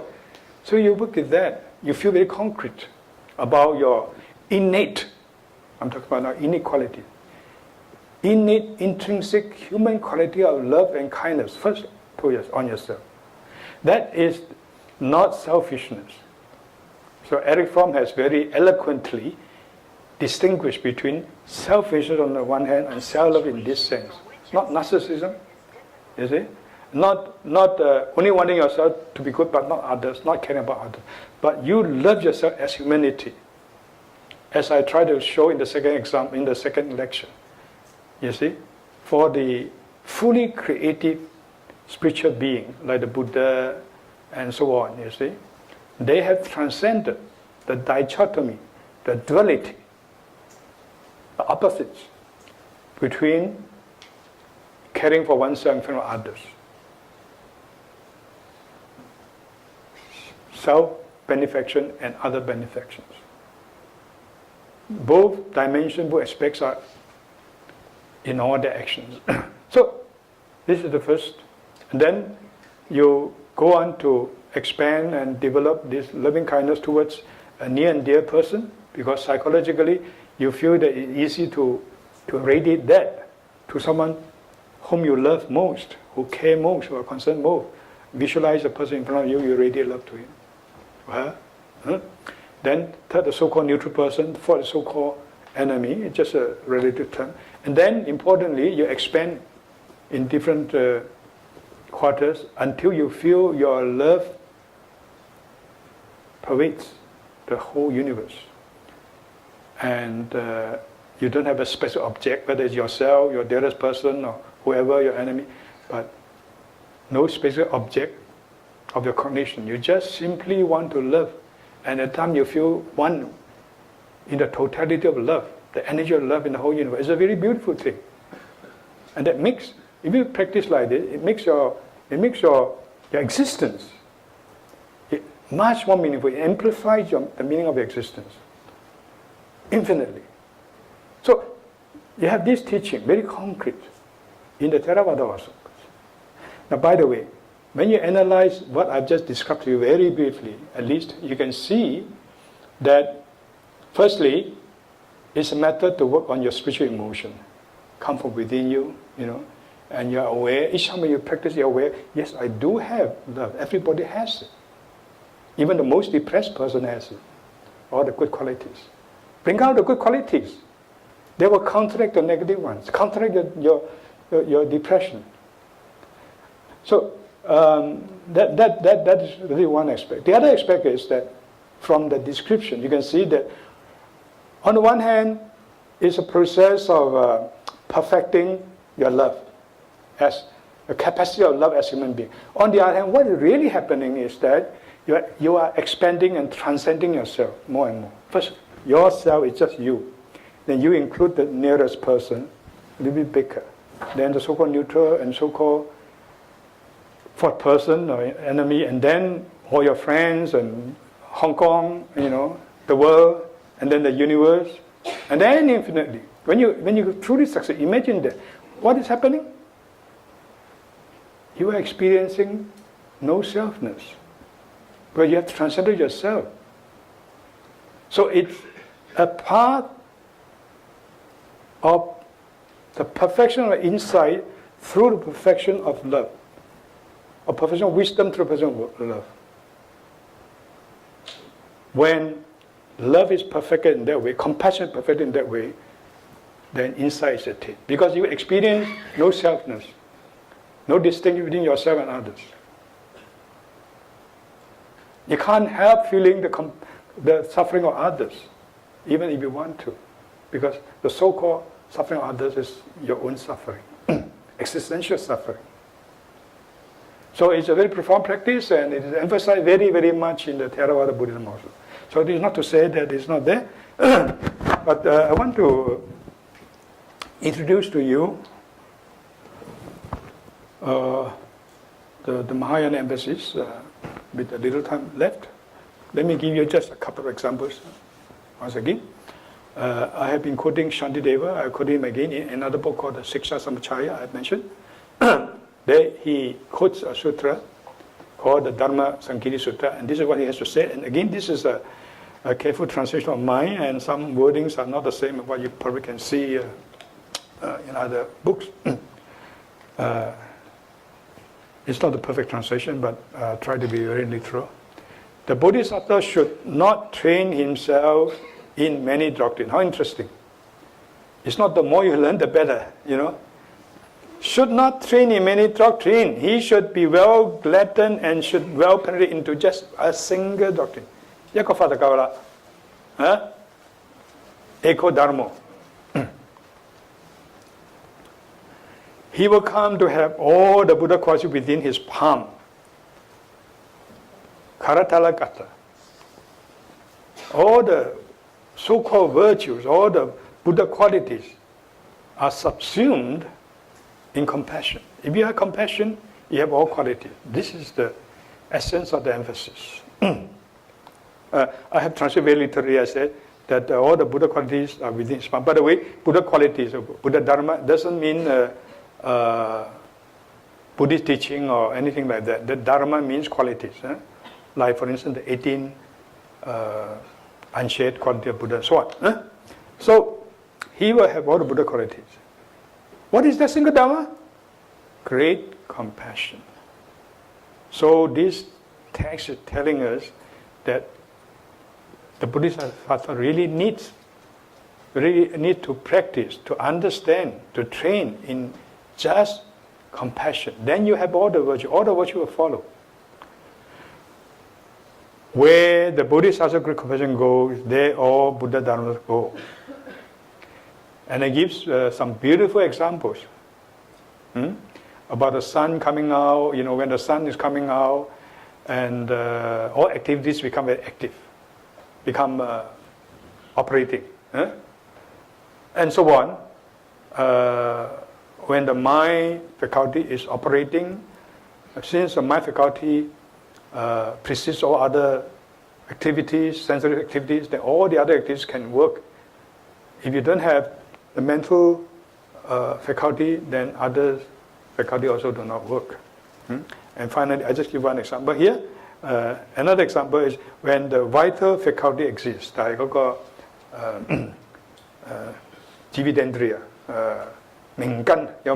If we have this vital force, if we have this life force within us, there comes to be the activity of all other sense faculties. So like that, when great compassion exists, there comes to be the activity of all other factors leading to enlightenment. So that is the Mahayana highlighting of the all importance, if you like, of compassion. If you have compassion, you will be moral. Like the unconditional love of the mother towards her only child. Just another example. Again, a little bit over time. I'm going to finish now. Another example that I want to quote you is by Arya Sura in a beautiful work called the Jataka Mala. This is also in Sanskrit. It says, it's quite a long discussion also. I wanted to quote the whole thing, but I know I'm not going to have time, so I'll just give you the final conclusion there. It says, Sangshipena, in brief. The word used here for compassion is daya. There are several words used. One is karuna, daya, anukampa, and so on. In brief, let's look at only the English. Yeah?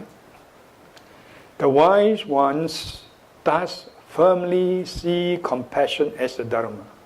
Compassion as the Dharma. Well, I leave the word Dharma because it can mean many things. Dharma means the truth. Dhamma means righteousness, and I have looked at the other translation by other scholars, and I see they use righteousness also, but perhaps I think I should leave it at Dharma. Dharma can mean the doctrine also of the Buddha. So you can read it in many ways, and it can mean religion. In some prakrit, even today, for instance, like there are some Bengali monks here. In their culture, Dhammo is religion. So, the wise ones see firmly that daya, the compassion, is the religion, is the truth, is the doctrine. What virtue indeed there is, that when truly cherished is not pursuant to compassion, does not follow, does not development, right? It does develop accordingly to compassion.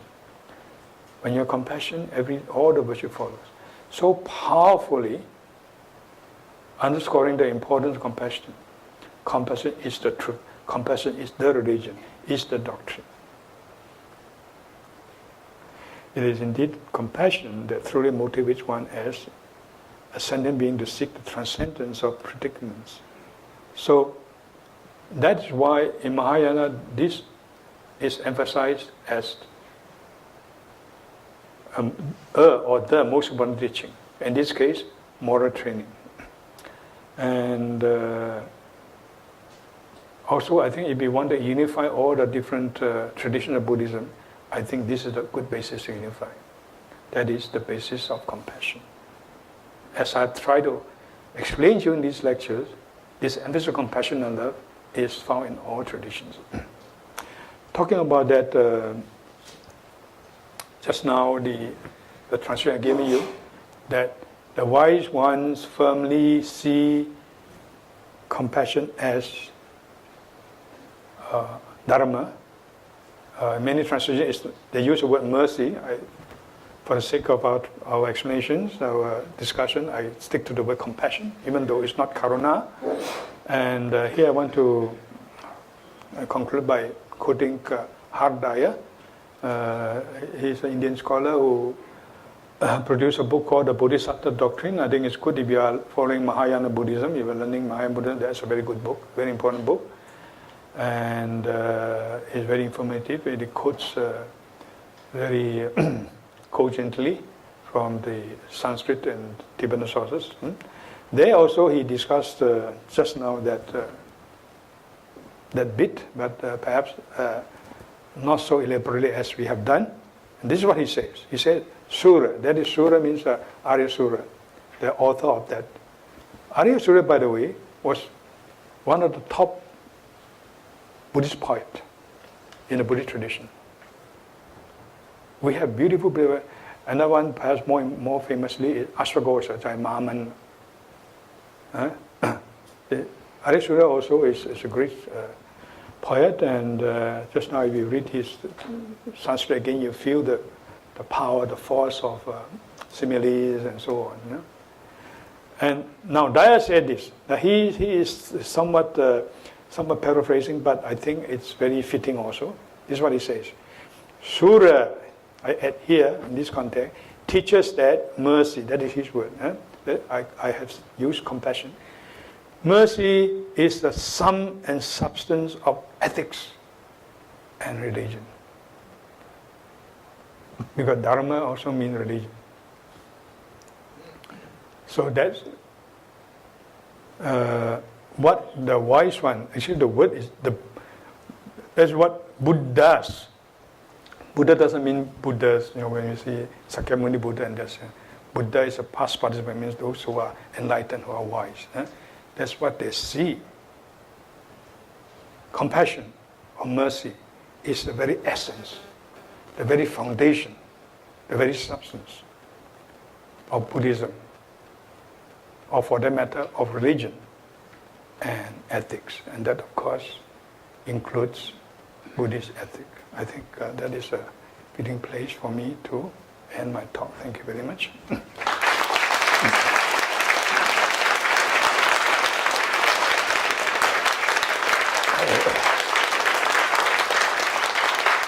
Thank you very much, Professor Dhammajoti, for a very inspiring lecture tonight, and we are very grateful to your valuable sharing in this lecture series. So, ladies and gentlemen, could you please join me to give another big round of applause to Professor? We very much hope that Professor can come again to give teachings to us in the near future. And thank you to you all for joining the Mama Charitable Foundation Visiting Professor in Buddhist Studies lecture series this time. We hope to see you again in our future events. Thank you. Spend half a minute more. Sure. Once again to thank, basically I want to thank once again the Center of Buddhist Studies and the Mama Foundation for inviting me to give this series of lectures. And I'm grateful that I've been given a chance to do that. Thank you, Professor. And thank you to you all. Thank you and have a nice evening.